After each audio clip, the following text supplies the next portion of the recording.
اس universe کے cluster میں پائے جانے والے کروڑوں گیلیکسی میں سے ایک گیلیکسی ہماری ہے، جس کو ملکی وے گیلیکسی کا نام دیا جاتا ہے۔ اور اس ملکی وے گیلیکسی میں پائے جانے والے کروڑوں سولر سسٹم میں سے ایک ہمارا سولر سسٹم ہے، جس کے تقریباً 9 پلینٹس ہیں اور درمیان میں سورج ہے۔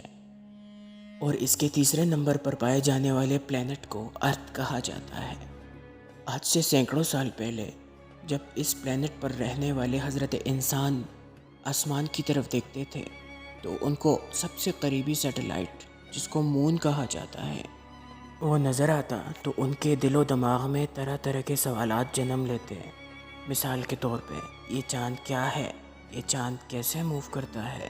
چاند ہم سے کتنا دور ہے؟ اور یہ چاند پر کالے دھبے کیا ہیں؟ اور یہ چاند کیسے بنا؟ اور اس سے ملتے جلتے کئی سارے سوالات جنم لیتے ہیں۔ لیکن یہ سوالات اس وقت تک ایک معمہ تھے جب تک سائنس نے اس کے رازوں سے پردہ نہیں اٹھایا تھا۔ 20 جولائی 1969 کو نیل اینگسٹرام نے جب چاند کی سرزمین پہ قدم رکھا تو معلوم ہوا کہ چاند پہ نظر آنے والے کالے دھبے در حقیقت راک اور لاوا ہیں۔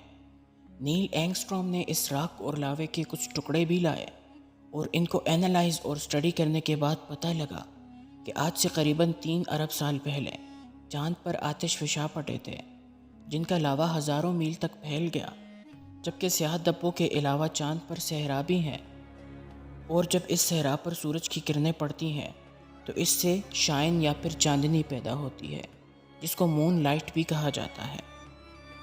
ہم صرف چاند کی ایک سائڈ ہی دیکھ سکتے ہیں، جبکہ دوسری سائڈ کو نہیں، کیونکہ چاند کی گردش کچھ اس طرح سے ہوتی ہے کہ ہم اس کی دوسری سائڈ دیکھ ہی نہیں پاتے۔ انسان نے اس کی دوسری سائڈ کی فوٹو بھی سیٹلائٹ کی مدد سے حاصل کر لی، جو کہ نظر آنے والی سائڈ سے زیادہ حسین ہے۔ 1969 میں نیل اینگسٹرام نے چاند کی ریت پر ایک ریٹرو ریفلیکٹر رکھا، یعنی کہ ایک ایسا شیشہ جس پر زمین سے لیزر لائٹ پھینکی جائے تو وہ لیزر لائٹ واپس ریفلیکٹ ہو کے آئے گی، اور اس کے بعد جانے والوں نے بھی ایسا ہی کیا۔ مزید یہ کہ یہ اس بات کا بھی ثبوت ہوتا ہے کہ اس انسان نے واقعی میں چاند کی سرزمین پہ قدم رکھا ہے۔ چاند ہماری زمین سے تقریباً 3,84,402 کلومیٹر کی دوری پر ہے، اور اگر ایک انسان اسپیس کرافٹ میں بیٹھ کے جائے تو ان کو 3 سے 4 دن لگ جائیں گے چاند پر پہنچتے پہنچتے۔ اس کے علاوہ چاند پر مکمل خاموشی ہوتی ہے، اور اتنی خاموشی کہ ایک بندے کو دوسرے بندے کی آواز تک نہیں آتی، اور اس کی وجہ ہے چاند پر ہوا کا نہ ہونا۔ چاند پر قدم رکھنے والے نیل اینگسٹرام کے پاؤں کے نشان آج بھی چاند کی سرزمین پہ ویسے ہی ہیں جیسے کہ 1969 میں تھے، اور اس کی وجہ یہ ہے کہ چاند پہ نہ تو بارش ہوتی ہے اور نہ ہی وہاں پہ ہوا چلتی ہے۔ اسپیس میں انسان کو ڈکار نہیں آتی، اور اس کی وجہ ہے گریوٹی کا نہ ہونا۔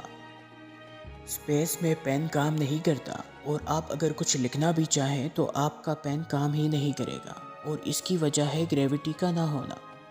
اسپیس میں کسی بھی انسان کی ہائٹ 5 سینٹی میٹر تک بڑھ جاتی ہے، اور اس کی وجہ یہ ہوتی ہے کہ گریوٹی کی کمی کی وجہ سے انسان کے جوائنٹس پھیل جاتے ہیں۔ چاند ہم سے ہر سال تقریباً 4 سینٹی میٹر دور ہوتا جا رہا ہے۔ اس بات کا مطلب یہ ہوا کہ شاید آج سے لاکھوں سال بعد چاند ہم سے اتنا دور چلا جائے کہ ہمیں وہ نظر ہی نہ آئے۔ اور دوسرا مطلب اس کا یہ بھی ہوا کہ کسی زمانے میں چاند ہمارے بہت قریب ہوا کرتا تھا، لیکن کتنا قریب ہوا کرتا تھا؟ یہ بہت انٹرسٹنگ سوال ہے، اور اس کا جواب ابھی میں آپ کو دیتا ہوں۔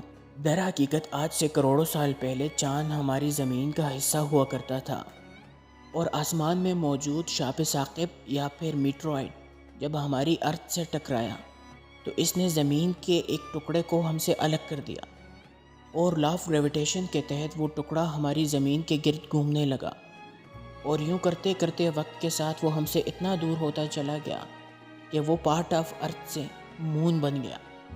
چاند ہمارے ارتھ کے مقابلے میں تقریباً 6 گنا چھوٹا ہے، تو اس حساب سے چاند پر گریوٹی بھی 6 گنا کم ہونی چاہیے۔ تو آپ اگر 9.8 میٹر پر سیکنڈ اسکوائر کو ڈیوائڈ کریں گے 6 کے ساتھ تو آپ کے پاس آنسر آئے گا 1.6 میٹر پر سیکنڈ اسکوائر، جو کہ چاند پر گریوٹی ہوتی ہے۔ چونکہ چاند پہ ارتھ کے مقابلے میں گریوٹی 6 گنا کم ہوتی ہے، تو اس حساب سے کسی بھی انسان کا وزن بھی چاند پر جانے کے بعد 6 گنا کم ہو جاتا ہے۔ چاند کا تقریباً کل رقبہ اتنا ہی ہے جتنا کہ اس دنیا کا اکیلے براعظم امریکہ۔